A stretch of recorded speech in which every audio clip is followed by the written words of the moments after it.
远古遗迹外，九世掌教以及众位长老都留在此处，并未散去，而是在此处闲聊着。不知道这一次会不会有弟子走错路，陷入凶险之地，而使用传送符？八荒岭掌教笑着说道：“定然会有。尽管对于弟子来说，使用传送符来逃避凶险，这是一种耻辱的表现，但面对死亡，总会有人胆怯。这种现象每一次的九世狩猎都有，这次怎么会有意外？”无良老道说道：“那就不知道这一次第一个使用传送符的会是哪一派的弟子。”金甲城掌教笑着说道。此刻众人皆是不语。如果说弟子捏碎传送符是一种耻辱，那么这也是那弟子所属之门派的耻辱。谁都不想这种事发生在他们自己的门派上。我觉得一定是青木山的弟子楚风。咒土门掌教说道。听得此话，独孤星风目光微眯，一抹寒光一闪而过，但他却并没有说话。不知此话怎么说，倒是界师联盟掌教好奇地问了起来。他的实力不强，却被你们捧得那么高，竟然压了6柱在他身上，这难免让他自负。自负是需要有实力的，他实力不济，难免走错路，或招惹上招惹不起的人，这2种可能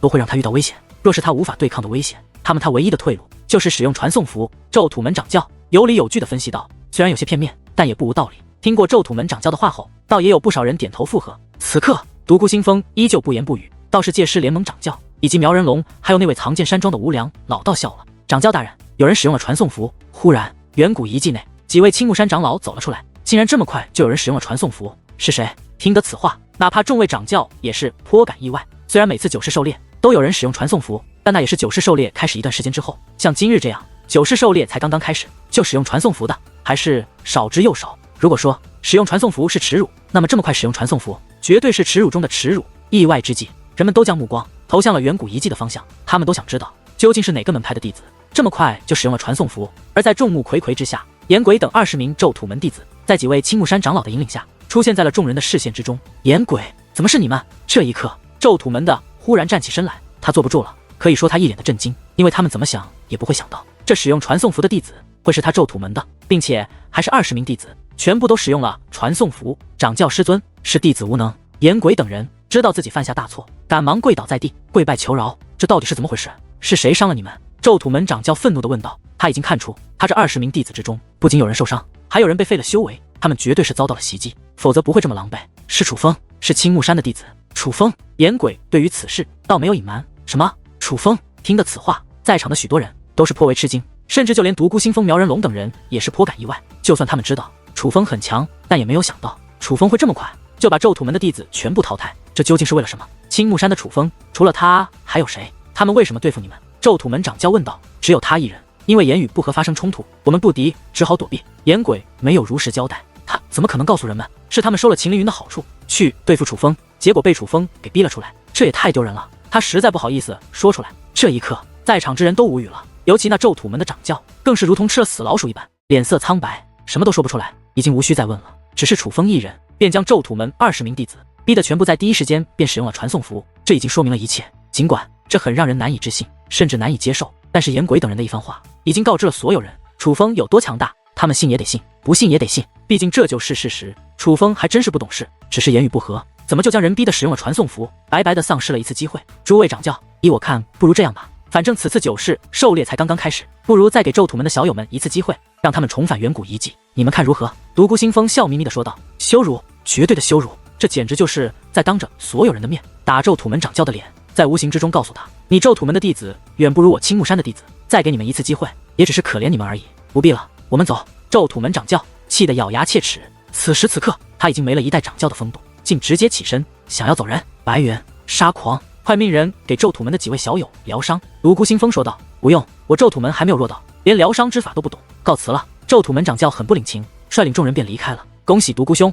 看来你青木山是出现了一位天纵奇才啊。咒土门掌教离开后，八荒岭掌教赶忙恭贺起来。是啊，此子深藏不露，竟能以1敌20，绝对不容小觑。这次九世狩猎，万花秀院的聂瓦尔与聂希儿2位小友，他是有对手了。其他掌教也是纷纷附和。对于众人的夸赞，独孤星风面带微笑，可以看得出来他很是高兴。他早就知道楚风是人中之龙，但没有想到楚风进步的比他想的还要快。这一次他真是脸上有光。但是万花秀院的掌教可就面无表情，苦闷无比，因为他已经知道他万花秀院的聂瓦尔与聂希儿其实远不是楚风的对手。这次九世狩猎，只要不出意外，登顶的一定就是楚风。与此同时，在远古遗迹之内，对于外界之时，楚风并不知晓。他按照脑海中的地图，在寻找着那满是修炼资源的宝藏。眼下楚风早已经超越了青木山所规定的活动范围，进入了一片荒凉而又阴森的区域。这里黄色的雾气飘荡在各处，哪怕是楚风的天眼，可是距离也是有限，甚至远处还不断传来怪吼之音，似狼、似虎、似鸟、似虫，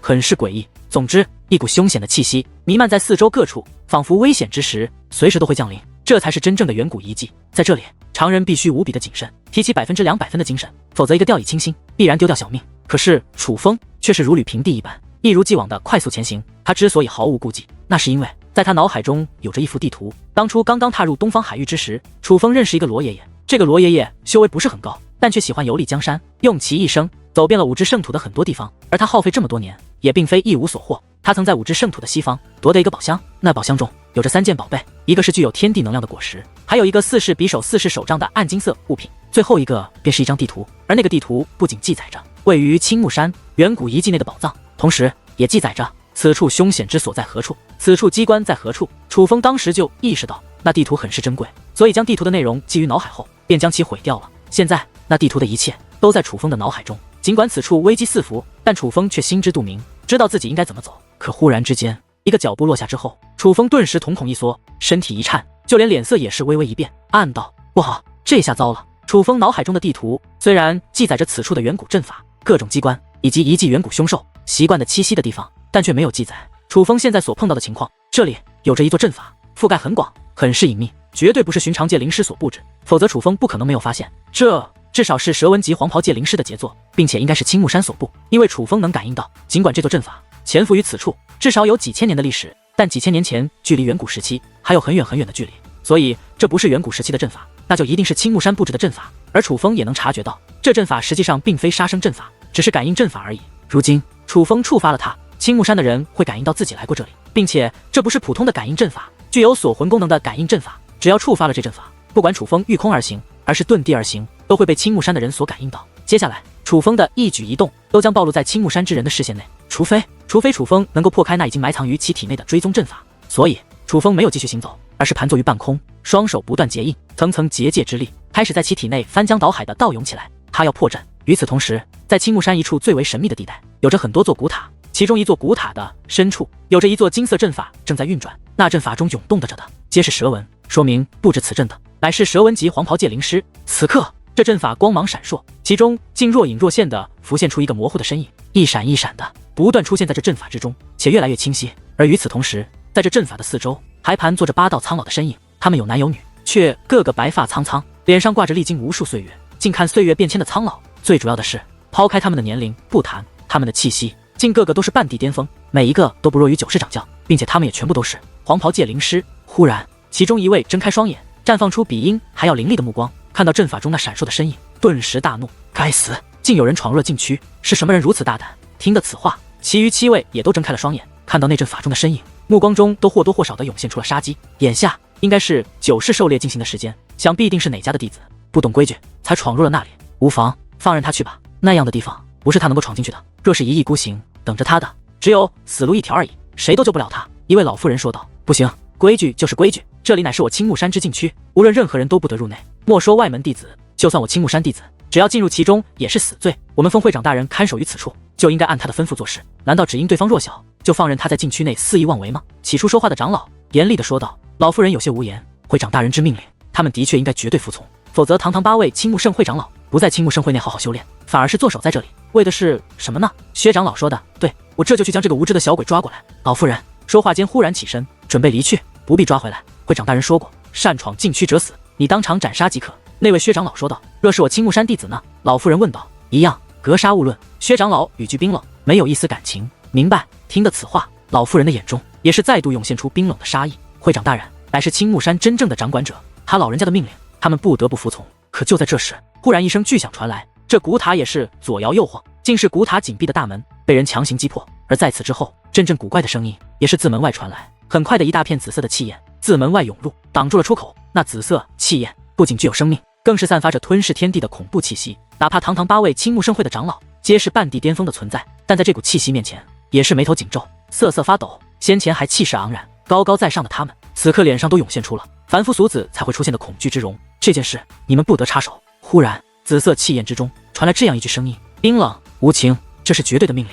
听得此话，8位长老的脸色都变得更加难看，但却又不敢言语。无奈之下，其余7位都将目光投向了那位薛长老。此刻，薛长老的嘴角抽搐了2下，但最终还是硬着头皮，以谦卑的语气说道：“大人，我们奉会长大人之命，守护于此处。而眼下有人闯入禁区，我们不能视而不见啊！不用再说了，这件事交给我处理，你们就老实待在这里，当做什么都没发生过吧。记住，若是谁敢插手，我绝不轻饶。”紫色气焰中再度发出冰冷而无情的声音。话音落下之际，那紫色气焰便掠出古塔，消失在了远处。而那个方向正是远古遗迹。怎么办？老夫人回头看向了其余的7位长老，任由他去吧，就连会长大人都要顾及于他，我们可招惹不起。那位性格火爆的薛长老此刻也是闭上了眼睛，他心有不甘，却又不敢如何，是自尊受到了打击，只能闭目养神，安定心神。薛长老，你快看！可忽然之间，一位长老指着那座阵法，惊呼一声，好歹也是青木盛会长老了，遇到事情你就不能冷静一点吗？大呼小叫，成何体统？那薛长老被人吵醒，脸色很是不爽，但还是看向了阵法。这怎么可能？而当他看到那阵法之后，苍老的脸上也是涌现出了震惊之色。此刻，那阵法之上的一闪一闪的身影，竟然已经消失不见，就如同从未出现过一般，消失的彻彻底底。可是他们都很清楚，这阵法有多厉害的，只要触发，对方的一举一动都将刻画在这阵法之内，不可能消失。而眼下对方竟然消失了，并说明他不是简单的角色，至少9世的弟子不可能化解这座阵法。他化解追踪了阵法，这绝非弟子能够做到。那人肯定不是参加9世狩猎的弟子，是有高手闯入了禁区。薛长老怎么办？在场的几位长老都慌了。尽管他们历经过很多事情，贵为青木盛会之长老，理当具有泰山崩于前而面色不改，黄河决于口而心不惊慌之风范。可是眼下这件事实在是事关重大，他们实在是做不到。不慌不忙不理会，你们坐守于此处，我回盛会内禀告会长大人。薛长老说话间站起身来。可是那位不是说过不让我们插手其余7位，有些担心究竟是得罪他严重，还是得罪会长大人严重？难道你们不清楚吗？薛长老说话之间早已是飞掠而出，那话音传入众人耳中时，他已是身处千里之外，速度越快越代表他心神不定。远古遗迹之中，楚风忽然睁开双眼，他已经凭借卓越结界之术破除了体内的追踪阵法，青木山的人已经无法再感应到楚风的踪迹了。但是此刻楚风却并没有因此而感到高兴，反而是眉头紧皱，将那谨慎的目光扫向了四周。在那蒙蒙雾气的数里之外，出现了一双双如同灯笼般大小的红光，那是远古生物。我已经故意隐藏了气息，但还是被你们嗅到了我的气味，看来我还是低估了你们。既然已经来不及逃了，那就让我看一看远古生物究竟有何本事吧。楚风的目光也是变得凌厉起来，他早就知道这四周有远古生物活动，不过楚风所在之地却并非他们的栖息之所。楚风觉得只要隐藏气息，就算在此逗留片刻，他们也不会发现自己。但现在来看，楚风错了，这远古生物的嗅觉非常敏锐，简直比精神力还要霸道。哪怕楚风隐藏气息的手段已是极高，但却依然无法躲避他们。眼下楚风只能选择面对。还好这远古生物虽然不弱，但却也只是一品半地的境界，这样的实力以楚风如今的结界之术倒是能够应付。忽然阵阵低吼开始不断响起，而伴随他们的靠近，楚风也终于得以看清他们的全貌。身高3米多，体长10米多，比成年大象还要大，但相比于同级别的妖兽，这个体积则一点也不大。虽然体积并不大，但他们的样貌却很是特殊，明明长得很像灰狼，可浑身上下却没有毛发，而是鳞片，并且他们的头上没有眼睛，没有鼻子，只有一张满是尖锐獠牙的血盆大口。虽然头上没有眼睛和嘴巴，但不代表他们真的就没长眼睛和嘴巴，只是长的位置有些特殊。他们的眼睛竟然长在了肩膀上，左右两侧各有一个，而取代鼻子的乃是腮，在他们的肋骨两侧各有2排腮，他们是用腮呼吸的。而眼下自楚风的四面八方总共出现了48只，将楚风团团围住。诸位，我只是路过此处，本无意冒犯。楚风并没有直接出手，而是谨慎开口，想要与其沟通。可就在这时，一阵怒吼连绵响起，那48只远古生物一同张开血盆大口，挥舞着如刀刃一般尖锐的利爪，向楚风袭击而来。他们理都不理楚风，而是直接发动了攻势，并且是最原始的攻击。糟了！这一刻，楚风也是暗叫不好。他发现这远古生物不仅有着1品半地的修为，还有着逆天战力、逆战3品，并且他们隐藏得很好。在他们出手之前，就连楚风也没有察觉到他们居然具备逆天战力。也就是说，楚风眼下面对的实际上并不是48只1品半地级的远古生物，而是48只4品半地级的远古生物。凶险！楚风第一次明白了远古遗迹的凶险，这里的远古生物竟然如此可怕。不管如何，只能全力一战了。凶险来临，却无退路。楚风除了全力一搏，也是别法。于是楚风意念一动，磅礴的结界之力如旋风一般自其体内散发开来，呈横扫八方之势，扫向48只远古生物。然而就当楚风的结界攻势将要攻至之际，那48只远古生物身体忽然变化，呈笔直之势，如同一把利剑一般，竟以尖锐之点纷纷刺破了楚风的结界。果然棘手，看来只能逐一攻破了。眼见群攻无用，楚风掌心一翻，封魔大剑便握于手中。与此同时，结界之力将其包裹，封魔大剑的威力竟瞬间倍增。这是一种特殊的手段，借助王兵之力来增强结界阵法的威力。楚风眼下依仗的不是王兵，依旧是结界阵法。提兵而起，楚风便向一个最近的远古生物奔跑去。楚风速度极快，胜过奔雷，眨眼间便来到一只远古生物近前，手中那结合结界阵法的王兵大剑更是直刺那远古生物之头颅。楚风能够感觉到，远古生物身体构造与众不同，他们的头颅才是最大的弱点。而这一击看似简单，实际上却是集中了身法、力量、速度、战力等多种提升型的结界手段。可以说，这一次威力无穷，这一次毁天灭地。楚风几乎使用出了他的全力，才使出了这一次。这一次不成功则成人。一声闷响猛然响起，幽绿色的血液也是四散开来。楚风这一剑不仅成功刺中，还将那远古生物的脑袋刺得四分五裂，爆炸开来，已是彻底了断了他的性命。还有41只。落地之后，楚风赶忙目扫四周，他要确定有哪些远古生物再度向他攻来，有哪些离他最近，又有哪些让他有机会一击击毙。然而此刻那41只远古生物并没有向楚风攻来，反而向一处奔跑而去。而当41只远古生物集结到一起之后，他们的身体纷纷散发出幽绿色的光芒，并且那光芒越来越盛，最终竟幻化成一只绿光闪闪、高达30米、长达100余米的巨型怪兽。最重要的是，此刻那巨型怪兽的气息也不再是4品半地，竟是5品半地。我擦，这不是在玩我吧？此刻哪怕是楚风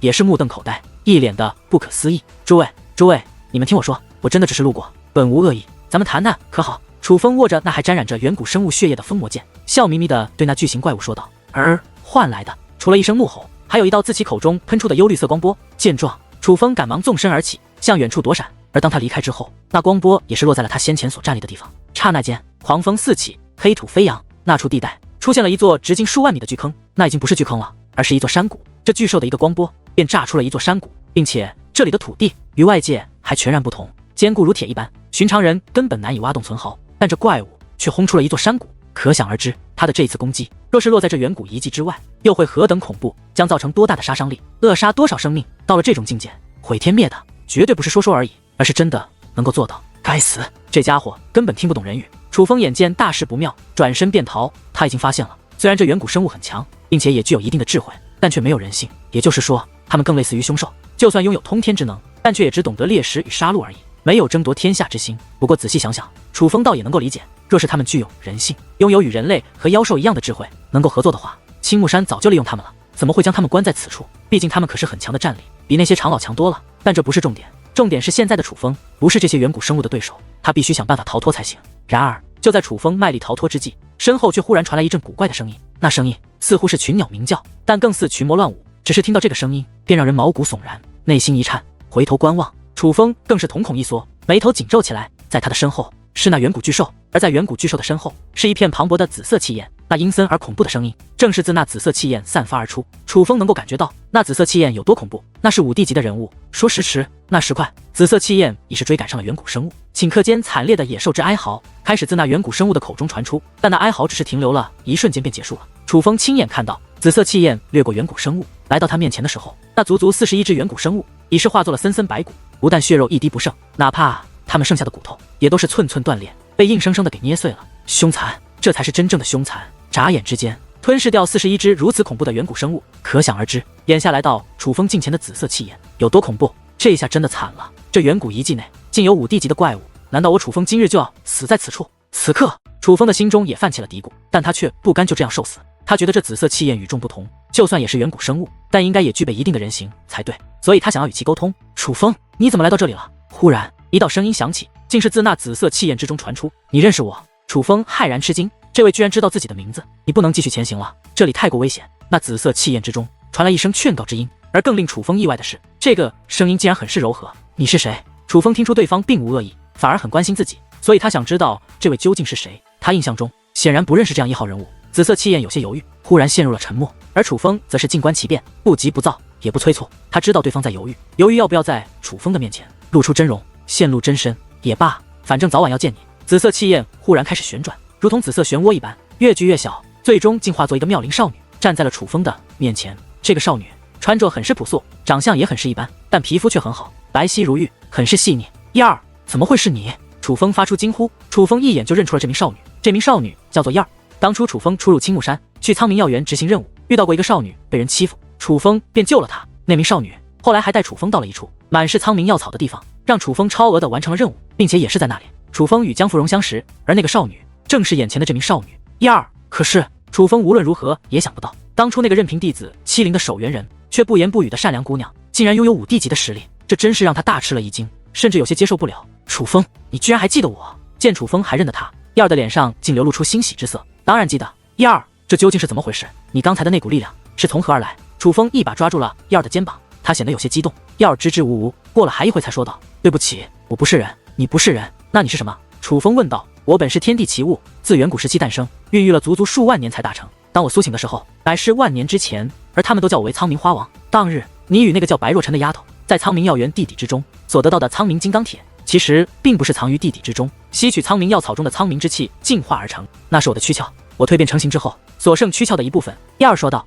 听到这里，楚风恍然大悟，但却倍感无语。原来在自己面前的根本不是什么小姑娘，而是一个真正的老妖怪，自远古时期便诞生，孕育了数万年才大成的老妖怪，并且距离他大成之前，已经过去了足足万年之久，甚至就连自己与白若晨所获得的那能够炼制地冰的苍冥金刚铁，原来也只是燕儿的躯壳而已。难怪楚风在燕儿的身上感受到了如此邪恶却又有一点熟悉的味道，原来是苍冥之气。楚风所练的最强武技的晋苍冥盾以及的晋苍冥斩，都需要召唤苍冥之气才能施展，所以楚风对于这苍冥之气很是熟悉。但他无论如何也没有想到，燕儿这个小姑娘竟然是苍冥花王，一位大成的天地奇物，一位站在5之圣土最巅峰的5帝强者。燕儿，我不明白，你如此实力，为何要潜伏于苍冥药园之内，做一个守园人，甘受那些弟子的欺凌？楚风开口发问，这是他最为不解的事情。堂堂5帝，本立于5之圣土巅峰，哪怕在青木山这样的势力内，也绝对是超然的存在，理受万人爱戴才是。可燕儿的所作所为，显然有悖于常理，所以楚风才不解。我厌倦世俗纷争，再加上苍冥药园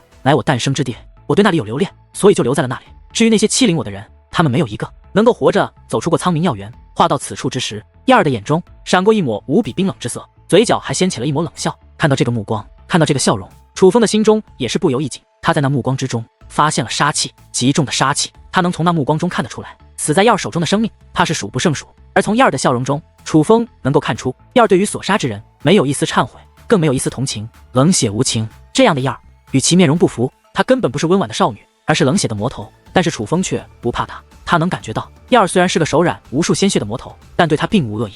楚风，你来这里做什么？这里乃是青木山禁区，真的不是你应该来的地方。若不是我阻止，根本不用这里的远古生物吃了你，青木山的人也会抹杀你。忽然，燕儿说道，话语中有着浓浓的担心。这实不相瞒，我来此乃是有目的的，目的完成之前，我还不能离开。楚风说道。什么目的？燕儿问道。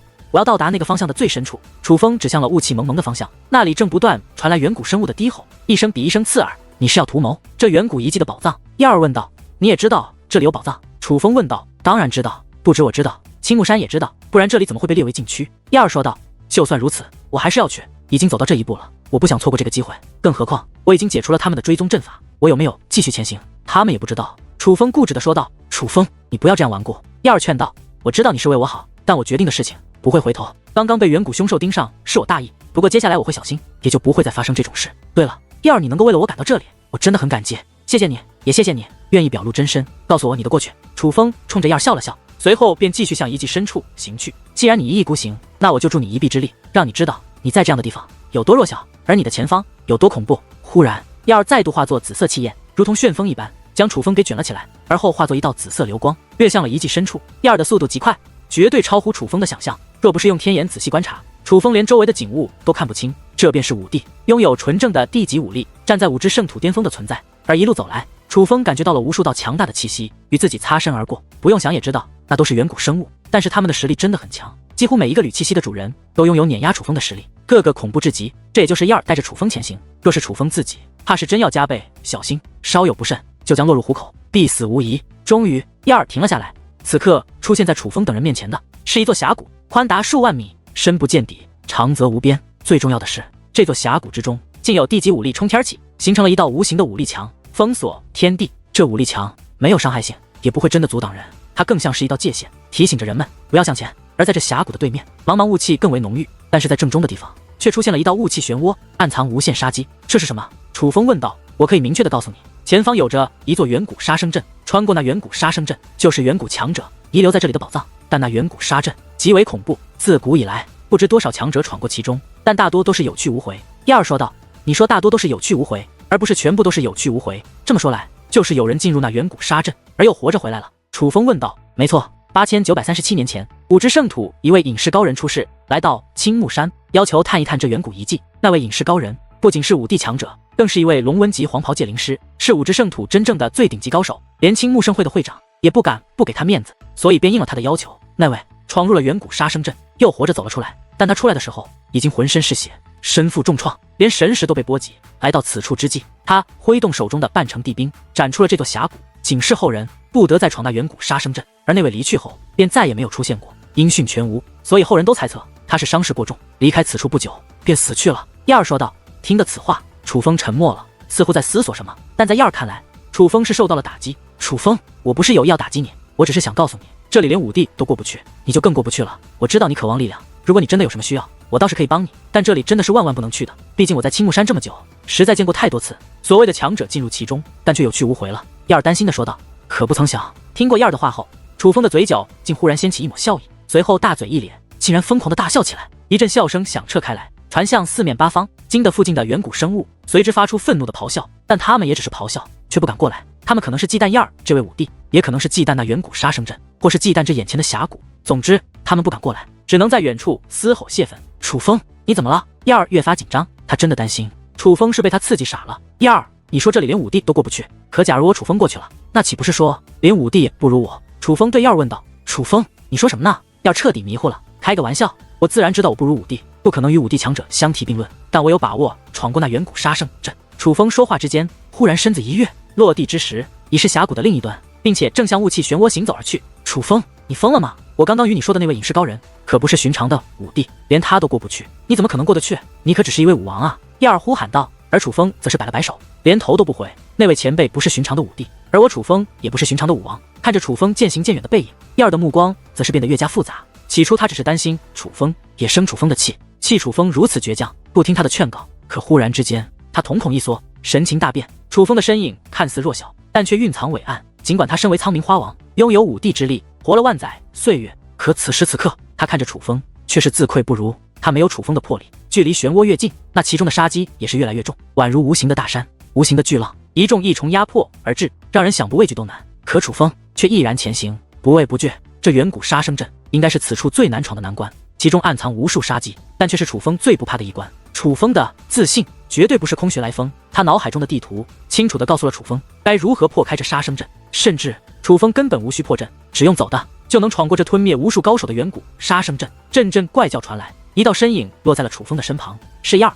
燕儿，你怎么来了？楚风诧异，我没能改变你，但你却改变了我。你既然不肯离去，那我便与你共闯此阵。燕儿说话之间便向前行去，想要替楚风开路。可忽然间，楚风却抓住了燕儿的手腕。燕儿的身躯可是武帝的身躯，换作常人忽然这么一抓，他只需意念一动，就可将其震成粉碎。武帝之躯不容冒犯，但是此刻抓住燕儿的是楚风，所以他没有任何的反抗动作，甚至故意控制了本能的反抗，而是不解地看向楚风。怎么了？还是我开路吧。楚风微微一笑，便走到了燕儿前端。见楚风执意如此，燕儿也不在面前，而是紧紧地跟着楚风，想在楚风遇到危险的时候出手解救。可是跟随楚风前行一段后，燕儿却忽然发现，他不只是小看了眼前的这个年轻人，他实在是太小看了这个年轻人。一路走来，他们遇到无数机关，无形的镰刀，暗处的刀剑，甚至狂风暴雨、雷电火焰，样样不凡，样样凶险。莫说是楚风这武王的身躯，就算是他这堂堂武帝，若是触碰一样，那也是不死也伤。可是他跟着楚风，却平安地避开了一个又一个凶险的机关，这换作是他也做不到，因为如果是他开路，只会用绝对的力量劈出一条道路，这样最直接也最简单，但却也会消耗自己的力量与精力。可是楚风连结界之术都不用，只是凭借潇洒的步伐、神奇的走位，就轻而易举地躲开了所有机关，就像散步一样。想一想，在散步之中就躲开了无数凶险，这是何等的厉害！要知道，这里的机关可是扼杀了无数高手的，甚至连武帝强者都葬送于其中。但是楚风却靠散步便从容闯阵，这若是让那些之前葬身此处的诸多高手们立即复活，见到这一幕还不当场气的吐血身亡，再死一回，这人和人的差距也未免太大了。楚风，你怎么如此了解此阵？终于，燕儿忍不住询问起来。他知道楚风能够如此巧妙地避开凶险，虽然与他敏锐的感知力有关，但他肯定也是知道一些事情，否则不可能避开的如此精准。我在机缘巧合之下得到过一张地图，那地图中记载了此处的所有机关陷阱，所以莫说我是戒灵师，就算我不是戒灵师，只要小心翼翼一点，也能安然通过这远古杀生阵。楚风倒没有瞒着燕儿，指着自己的脑袋笑着说道：“难怪你如此自信。”这一刻，燕儿也的猜测得以证实，但他却依然佩服楚风，这里的机关那么多，楚风只要走错一步，那就是万丈深渊，必死无疑。可是楚风却一步未错，就算是他有地图才能做到这一点，但他本身的记忆力以及感应力还有分辨力也都是关键之所在，常人根本做不到。所以哪怕他是一代武帝，也无法不去佩服楚风。他很清楚，若不是楚风带路，就算是他以绝对力量硬闯，也根本无法走到这一步。在楚风的带路下，他们平安地避开了重重机关，可是眼下浮现在他们面前的却是无法避开的屏障。门，通天之门，特殊材质所铸，还暗藏结界纹路，这样的门不可破，只看一眼就知道它有多坚固，挡在前方就是无法逾越的屏障。我想是用它的时候了。楚风自乾坤袋内取出了一物，这个物品是当初与地图还有果实一同藏在宝箱内的物品。楚风一直在想它有什么用处，后来他明白了，这个东西不是武器，多半就是钥匙，而刚好此刻挡在眼前的门上就有那么一个钥匙孔，所以这更验证了楚风的猜测，这东西就是钥匙，用来开这道门的。然而就在楚风准备凭借钥匙打开此门之际，燕儿却是忽然出手，一拳轰在了那大门之上。他这一拳之后，涟漪肆虐，那大门也是随之剧烈的颤动起来，甚至在他下拳的地方还出现了一座大坑，无数道细小的裂痕遍布四周，正在扩大蔓延。楚风还没来得及说话，燕儿又是一拳轰了下去。这一拳之后，大门的颤动更加严重，裂痕也是更加粗大。见到这一幕，楚风看了看手中的钥匙，忽然笑了。他觉得已经没有必要用这把钥匙了。武帝之力果然逆天，这大门挡在楚风的面前，楚风若没有钥匙，根本连一点闯过去的希望都没有。但是燕儿这位武帝只凭借拳头，凭借绝对的力量，就将这大门打得稀巴烂，能够破开它。忽然又是一拳落下，那坚不可摧的大门便在燕儿那绝对的力量面前彻底破裂开来，被燕儿轰碎了。走！当大门轰碎的一刹那，燕儿赶忙抓住楚风，快速的跃了过去。起初对于燕儿的举动，楚风还有些不解，而当他听到身后传来古怪的声音，回头观望之际，他才恍然大悟，那被燕儿轰碎的大门残渣竟然正在回落，眨眼间重新凝聚成了大门，完好无损，已经封锁了退路，根本看不出来他被摧毁过。远古杀生阵果然神奇，不知道布下此阵者是何等人物。楚风不由感叹这远古杀生阵的强大。楚风，你快看！忽然燕儿惊呼出声，楚风回头观望，顿时眼前大亮，嘴角不由自主地掀起了一抹上扬的弧度。此刻距离楚风9千里外出现了一棵参天大树，这棵大树高达100米，并且这大树很是与众不同，树枝4龙角，体表还满是淡蓝色的鳞片。但最重要的是，这棵参天大树上面挂满了密密麻麻的果实，那果实不过核桃大小，也为淡蓝色，每一颗都散发着浓郁的天地能量。这果实正是当初在宝箱内发现的修炼资源，而这棵大树显然就是那地图上所刻画的大树。大树有了，那么还应该有一把兵器以及一个宝箱。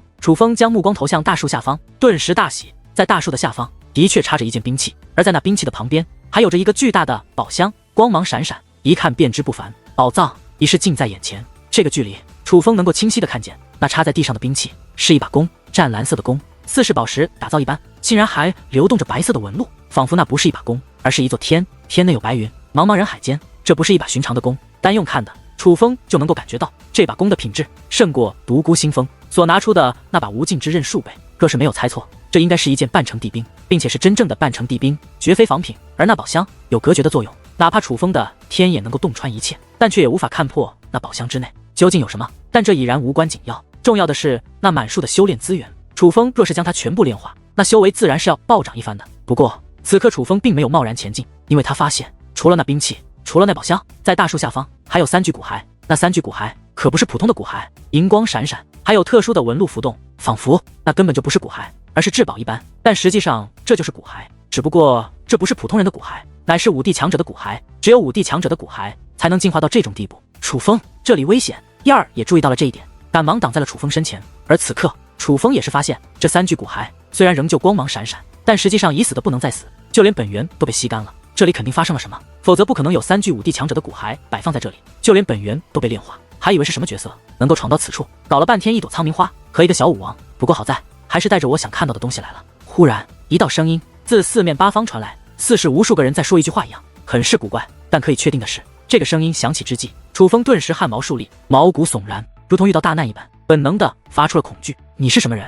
楚风谨慎地问道。别怕，我暂时还不会杀你。忽然那声音从万千道化作一道，竟是自那大树之中传来。而当那声音传出不久，大树下方竟走出一道身影，那人光芒闪闪，似是神识，身穿蓝色长袍，头上竟有着一对4龙一般的触角。而他的样貌不是老头，不是老妇，而是一名中年大叔，深邃的眼神，忧郁的胡茬，他长得还有那么一点帅，成熟的帅。但此刻楚风不敢大意，他在这个存在的身上感受到了很强的压迫感，比燕儿还强。不管他究竟是什么，但他一定有着武帝的实力。我等了很久了，终于有人将他带来了。那位盯着楚风手中的权杖说道。眼中有着难以掩饰的喜悦。你是说他？楚风看了眼自己手中的权杖，问道。没错，就是他。对了，忘记自我介绍了，我名龙鳞，这就是我。那位大叔指着身后的参天大树说道。听得此话，楚风顿时眉头紧皱，就连燕儿也是不由得向后倒退了一步。这里最珍贵的宝藏是什么？显然就是那棵满是果实的参天大树。但是谁能想到，这棵大树不仅有生命，竟然已经衍生出灵魂，并且还如此强大。很显然，那3具5帝的骨骸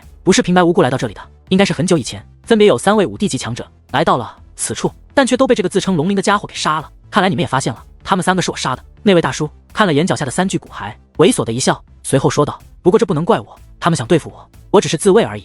前辈，我们来此并无恶意，若有冒犯之处，还望不要介意。告辞了。楚风说话之间，对燕儿传音道：“走。”燕儿心领神会，转身便要离去。他们2个都意识到这个大叔很不简单，而在此之前，居然有3位5帝都死于他的手中。那么就算燕儿，怕也未必是他的对手。不管楚风有多渴望得到那些果实，但现在来看都是没机会了。若想活命，他们现在唯一能做的就是逃。然而就在楚风与燕儿刚刚转身的一刹那，一道微光忽然闪过，那位大叔竟无声无息地挡在了他们的身前。既然都来了，就别走了。那大叔盯着燕儿，眼中却闪过一抹邪恶的光芒。说话之间，一只大手已是抓住了燕儿的肩膀。楚风，想办法走。燕儿一把推开了楚风，随后身体便化作紫色气焰，形成一张猛兽之口，一口便将那大叔吞了下去。与此同时，紫色气焰上下蠕动，发出嘎吱嘎吱的声音，竟在咀嚼那位大叔。可忽然之间，一声怒吼自紫色气焰之中传出，这方天地顿时剧烈摇晃起来。而听到这声怒吼之后，楚风更是感觉身子一软，无力地瘫坐在了地上。与此同时，体内心血翻涌，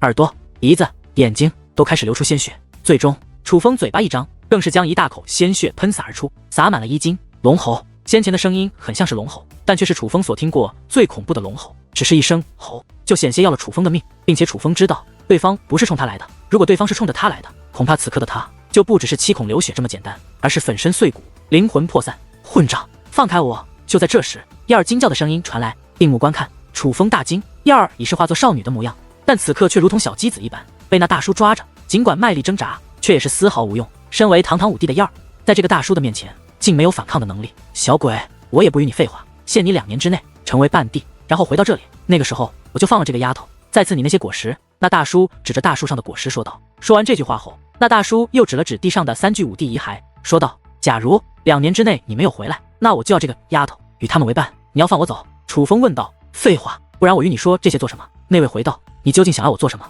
楚风问道。少问废话，2年之内你若成为半帝，并且回到这里，我自然便会告诉你我要你做什么。若是你不回来，我会让这个丫头在痛苦之中慢慢死去。现在你滚吧。那位说话之间，对着那座远古杀生阵的大门一指，只听的一声，便将其轰成了粉碎。这座由燕儿3拳之威才轰碎的大门，这位只是隔空一指，竟让其彻底粉碎，并且此刻一层无形的力量压制了大门的碎片，使得那大门碎片无法重组，难以恢复成原状，始终保持着散落的形态。而很显然，这股无形的力量也是来自这位大叔的，强，非常的强。说他是楚风至今为止所见过最强者，绝不为过。尽管事发突然，但楚风已经意识到了事情的严重性，不再废话，起身便走。楚风，走了便别再回来，这家伙太可怕了，绝非普通的5帝，整个5之圣土能与他抗衡的都少之又少。他要你回来，只是要利用你，就算你帮他做了什么，也是难逃一死。这个家伙是真正的怪物，不可信。可楚风还未走出去，便听到了燕儿的传音。听到这个声音之后，楚风忽然止住了脚步，侧过头来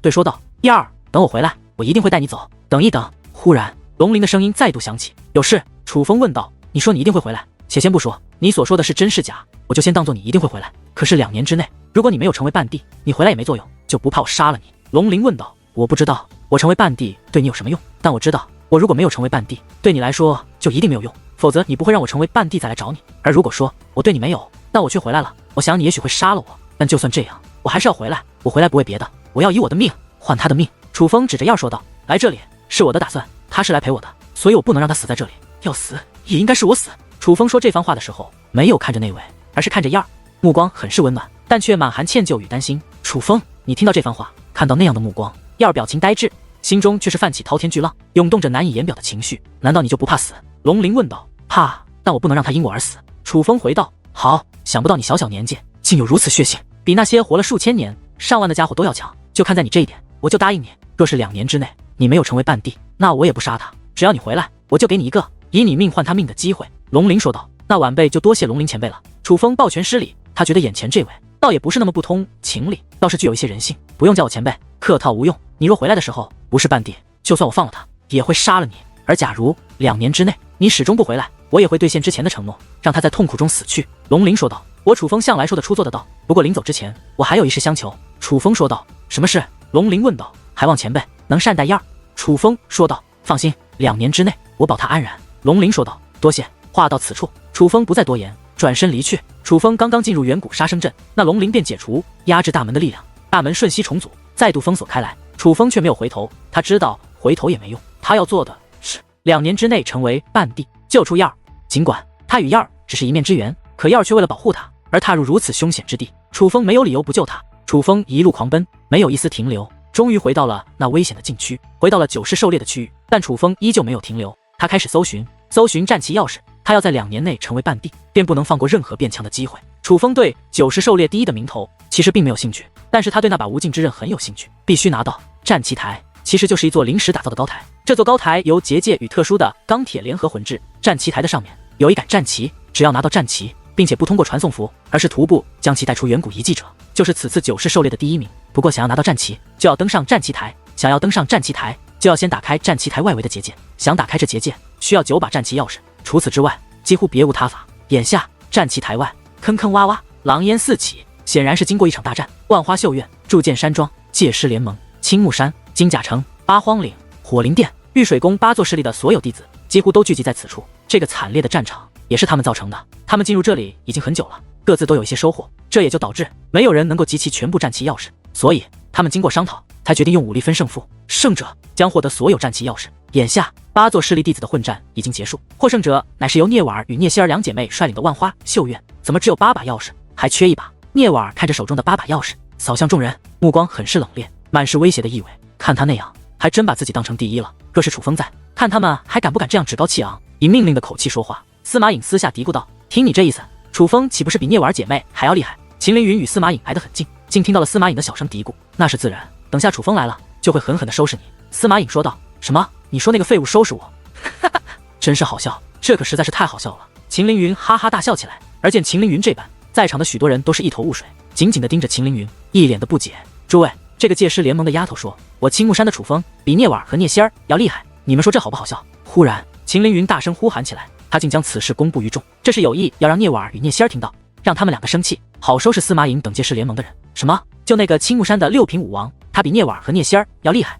哈哈，这还的确是好笑，这是我听过最离谱、最荒唐的事情。听得此话，众人都是大笑起来。在他们看来，聂婉儿与聂仙儿在同辈之中几乎是无敌的，而楚风那算个屁啊！区6品武王，他们随便站出来一个，都能碾压楚风。说楚风比聂婉儿和聂仙儿还要强，这打死他们都不相信，觉得这是天大的笑话。只不过在众人哈哈大笑的时候，聂婉儿与聂仙儿却是不言不语，脸色变得很不好看。他们很没底气，毕竟他们知道自己不是楚风的对手，但他们也很生气。生气司马颖将这件说出来，毕竟这是一个很丢人的事情，所以生气之际，聂仙儿用冰冷的目光恶狠狠地扫了一眼司马颖，警告司马颖不要再乱说话，不用看我们，要看就看界师联盟的人。我们青木山以及玉水宫、金甲城、八荒岭、火灵殿、铸剑山庄6座势力都各自拿出了1把钥匙，已经交给你们了。而你们2姐妹则是拿到了2把钥匙，这刚好是你手中的8把钥匙。可是界师联盟1把钥匙都没有交出来，肯定是他们私藏了，不愿意将钥匙交给你们。秦凌云还以为聂仙儿在看他，所以赶忙挑拨离间的将矛头指向了界师联盟。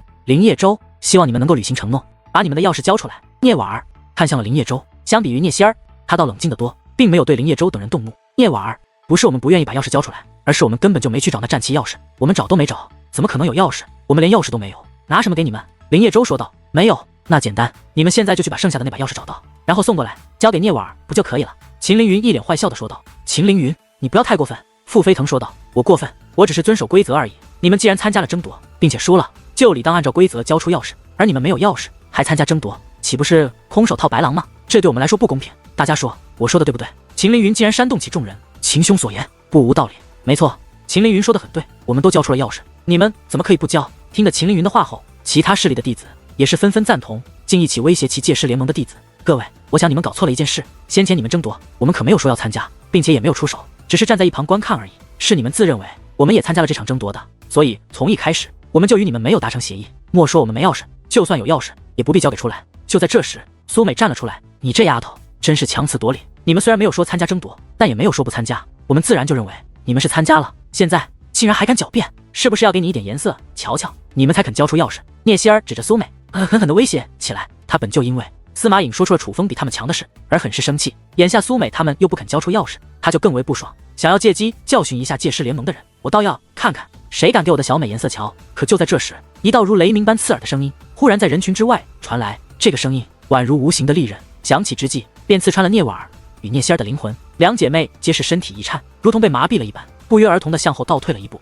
尤其是聂仙儿先前的那份霸道更是瞬息烟消云散，取而代之的竟是惊恐与不安。他们都听出来了，这个声音是楚风的。楚风！众人顺声观望，果然楚风正在缓步行来。此刻，苏美、司马颖，包括林叶舟等人都高兴坏了。他们知道救星来了，有楚风在，就算那些人联合起来又如何？他们不怕。楚风这个家伙竟然回来了，那咒土门的人呢？不过相比于苏美等人，秦凌云以及其他势力的弟子们可就有些吃惊了。他们都知道咒土门的20名弟子全部出动是去对付楚风了，可是眼下楚风竟然安然无恙的来到了这里，可咒土门的弟子却不见踪影，这究竟是发生了什么？聂婉儿、聂仙儿，我不与你们废话，我要拿这次狩猎的第一。楚风走到聂婉儿与聂仙儿近前，伸出了手掌。这个家伙他想做什么？他竟然胆敢要挟聂婉儿与聂仙儿，他是疯了不成？疯了，疯了，不只是疯了，他是不要命了。见到这一幕，众人彻底被惊呆了，因为他们都看懂了楚风的意思。楚风这是在威胁聂婉儿与聂仙儿，要他们交出战旗钥匙。可是聂婉儿与聂仙儿是什么存在？是能够横扫他们所有人的恐怖存在。这个区6品武王的楚风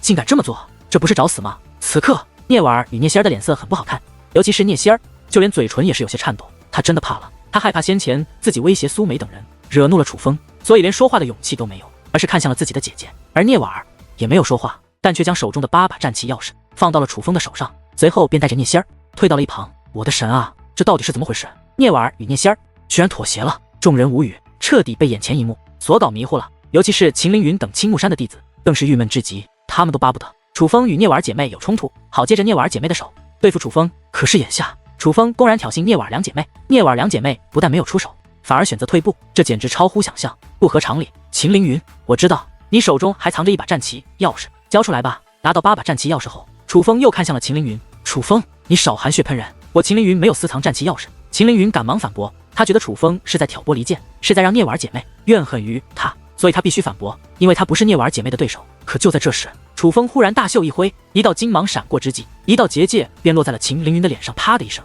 便将秦凌云扇翻在地。这怎么可能？此刻众人目瞪口呆，无比的吃惊，甚至有的人不断揉搓自己的眼睛，还以为是自己没有看清。楚风区6品武王竟然隔空一个耳光，将秦凌云扇翻在地，这不是做梦吧？楚风，你个小畜生，竟该对我出手！你是活得不耐烦了？老子当初一口气就能把你吹死，现在也同样可以。秦凌云勃然大怒，起身之后猛然吸气，随后对着楚风张口一吹，此气一出，圣飓风数倍。这不是普通的风，而是9品武王的口风，能够将山脉吹成平地，能够将汪洋吹得干枯。可就是这样的攻势，楚风却是不闪不躲，迎难而上，顶着狂风，一步一步地走到了秦凌云的近前。楚风又是一个耳光落下，再度将秦凌云扇翻在地。混账，我要宰了你！秦凌云不甘受辱，起身便再度发动攻击，一拳砸在了近在咫尺的楚风脸上。可是，一拳落下，楚风完好无损，秦凌云却是惨叫一声。再看他的拳头，竟已经是血肉模糊，就连骨头都是寸寸断裂。你这一刻，秦凌云连连后退，看着那眼前的楚风，许久，他终于醒悟了。他发现站在他面前的这个楚风，根本不是当年的那个楚风，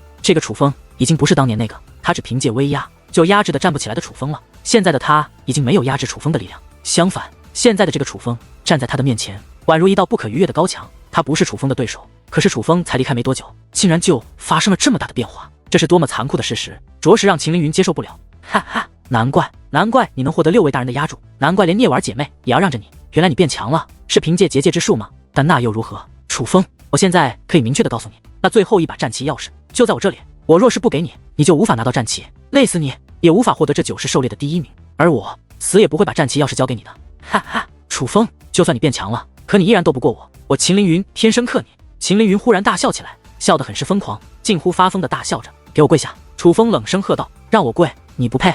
秦凌云回道。忽然，楚风手掌猛然落下，如鹰爪一般按在了秦凌云的头顶。与此同时，一层又一层凶猛的结界之力开始不断的涌入秦凌云的身体。此刻，秦凌云只感觉头晕眼花，双腿发软，就要跪倒在地，但他却顽强抵抗，抵挡楚风的绝对力量。可最终，他没能抵挡住楚风的压迫，当着众人的面跪在了楚风的面前。我要你跪，你就得跪，不跪也得跪。楚风看着跪在自己面前的秦凌云，目光冰冷，寂静无比，鸦雀无声，甚至除了心跳，连呼吸的声音都听不到。楚风制裁了秦凌云，这样一幕惊呆了不少人，也吓坏了不少人。但最为吃惊的却要数白云霄、赵金刚、齐言宇、陶香宇等人，他们早已经不是楚风的对手了，但是他们坚信着秦凌云仍是楚风惧怕的存在，只要有秦凌云在，楚风在青木山就不是第一，就有阻碍，就有恐惧的人，自然也就不敢肆意妄为。但是现在这一幕，无疑就是将他们心中最后的依仗、最后的信心、最后的底牌给摧毁，并且摧毁的彻彻底底，连渣都不剩。你们全都给我跪下！忽然，楚风指向了白云霞、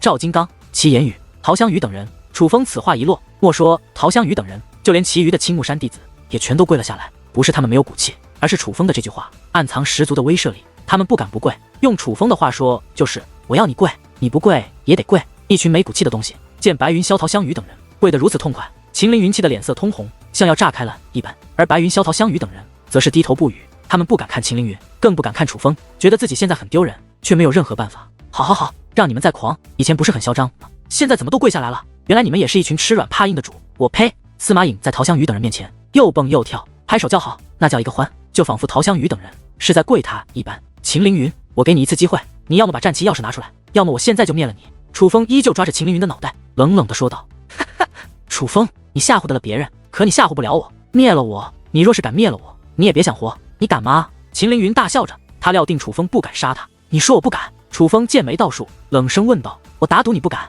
秦凌云毅然决然地说道。可他话音刚落，只听一声闷响传来，血花四溅之际，秦凌云的肉身已是粉身碎骨，被楚风一手按尽，给震成了粉碎。天下间就没有我楚风不敢做的事。杀了秦凌云后，楚风如同没事人一样，脸上没有丝毫的变化，相反还有着一抹快感。楚风已经真的杀了他。而此刻，人们都被吓傻了，就连林叶舟、傅飞腾等人都是吓得脸色苍白。斩杀同门，这可是杀头的死罪，一个废物杀就杀了，我倒要看看青木山会不会为了这个废物而杀了我。楚风不以为然，他坚信独孤星风已经知道了他的价值，就算他杀了秦凌云，独孤星风最多处罚他，但绝对不会杀了他。就算独孤星风真的碍于其他关系要斩杀楚风的话，楚风相信戒师联盟掌教苗人龙以及洪强等人也绝对不会袖手旁观。楚风斩杀秦凌云绝非是冲动之举，他早有算计，还未进入此处之前，楚风就已经做好了斩杀秦凌云的准备。楚风，秦凌云这个祸害杀也就杀了，但你倒是留点渣渣呀。那战旗钥匙没了，怎么拿战旗啊？司马颖开口了。相比于他人的满面惊容，他倒平静的很，不仅平静，脸上还挂满了喜悦的笑容。显然秦凌云被楚风杀了，他很是开心。而司马颖此话一出，众人都倍感无语，这是什么人啊？这种话也说得出来。不过仔细想想，司马颖说的话也并非毫无道理。如果说最后一把战旗钥匙真的在秦凌云身上，那么现在那战旗钥匙已经与秦凌云一同化成渣了，岂不是说这战旗台的结界无法打开，这次的九世狩猎将要无功而返了吗？然而就在众人猜想之际，楚风却做了一个惊人的举动，竟将手中的8把战旗钥匙全部捏成了粉碎。这家伙怎么回事？究竟是疯了，还是彻底放弃了？楚风此举无疑又让不少人大吃一惊。而就在这时，楚风则是走到战旗台前，意念一动，磅礴的结界之力便将战旗台所覆盖。随后只见楚风双手捏诀，急速变化，那磅礴的结界竟也随之变化，眨眼之间便形成了一道结界阵法。那结界阵法不仅金芒四溢，其中还涌动着如小虫一般的纹路。黄袍界灵师，这一刻很多识货的人都认出了这不是普通的结界阵法，而是黄袍界灵师才能布置的结界阵法。这个家伙竟然是黄袍界灵师，他布置此阵做什么？难道要凭借结界阵法破开这战旗台的结界吗？可是这战旗台的结界可是蛇纹级的黄袍界灵师所布置的呀，就算他也是黄袍界灵师，可只是重纹，怎么破得开蛇纹的结界？虽然震惊楚风的实力，但众人心中还是泛起了嘀咕。他们都知道重纹与蛇纹虽同为黄袍，但却相差甚远，就如同武王与半帝的差距一般。而就在众人猜测纷纷之际，楚风双掌忽然对合，那结界阵法竟如金色的漩涡一般旋转起来。而当那漩涡消散之际，战旗台上的结界